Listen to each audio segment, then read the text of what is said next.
Imagine being humiliated in front of the entire neighborhood, accused of something you never did. But the worst was yet to come, because at the next meeting, the truth blew up in the building manager's face. And if you think stories like this don't happen, wait until you hear the next one. Like the video, subscribe to the channel, and activate the bell because karma never fails. Nobody expects to be massacred in front of their own neighbors. But that's exactly what happened to me. And it all started at that blessed condominium meeting. It was a stuffy night. The party room was crowded, filled with rows of chairs and unfriendly neighbors. The air smelled of stale coffee and tension. The building manager, Mr. Rubens, was up front. A man with a deep voice, a sweaty dress shirt, and that look in his eyes that makes him think he owns the entire building. He raised his hand, signaling silence, and began speaking with an air of authority. Everyone, we need to talk about the coexistence issues here in our condominium. And unfortunately, I have to name names. My heart raced. I sensed something bad was coming.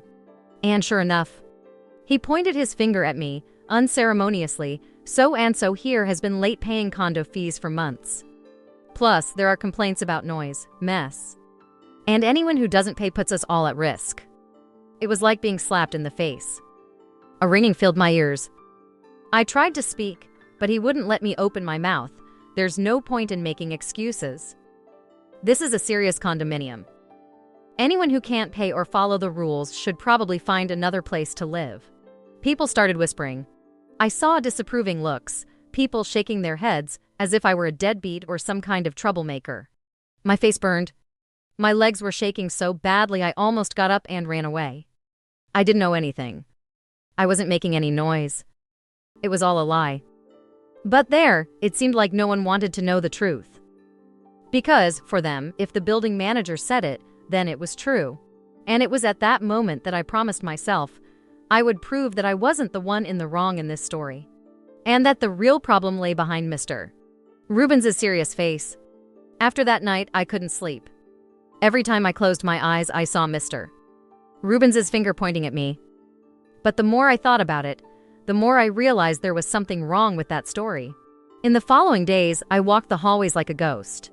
Neighbors avoided me, looked away in the elevator, whispered when I passed. Even the doorman, Mr.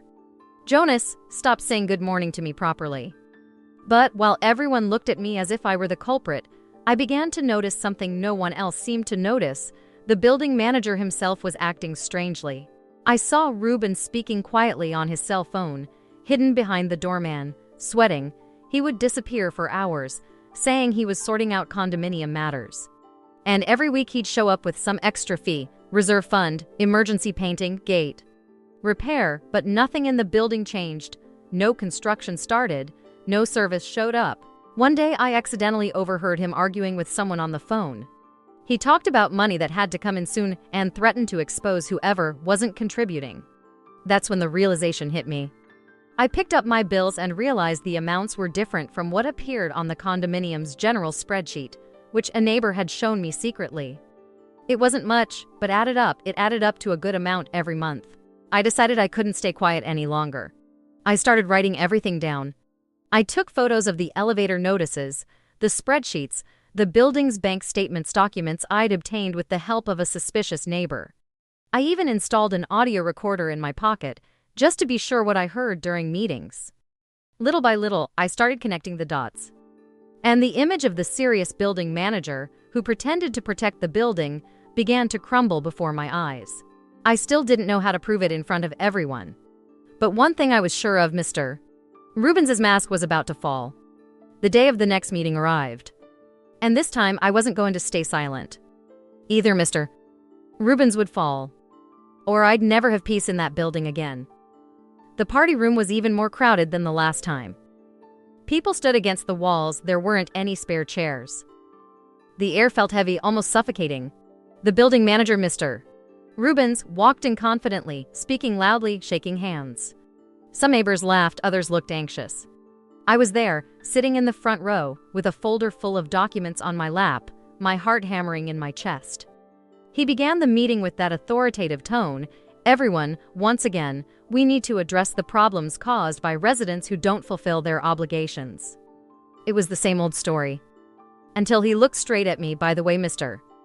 Rubens here still owes taxes. Before he could finish, I stood up and for the first time, I spoke firmly. Mr. Rubens, we can talk, yes, but now I'm the one who's going to talk. The room fell silent. He laughed mockingly. Oh, so now you're the building manager too? I didn't answer.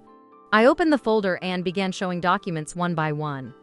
The statements, the spreadsheets, the photos of the extra charges, all with amounts that didn't add up. And then I delivered the final blow. I put my phone on the table, pressed play.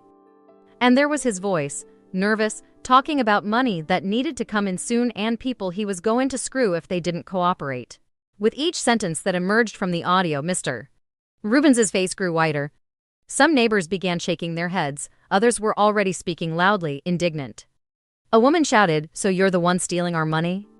Rubens tried to speak, but he stuttered. He tried to snatch the cell phone from the table, but Mr. Jonas, the doorman, held his arm firmly. Then everyone realized the real problem wasn't me. It was him. At that moment, I realized the neighborhood was on my side. And that Mr. Rubens's karma was just beginning. That night, the whole building discovered who the real problem was. And that's when karma knocked on Mr. Rubens's door without asking permission. After the audio ended, the room felt like it was going to explode. People were getting up from their chairs, talking loudly, gesturing. The atmosphere had completely changed. Mr.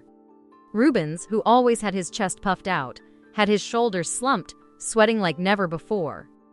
He tried to stammer that it was all a lie, a setup.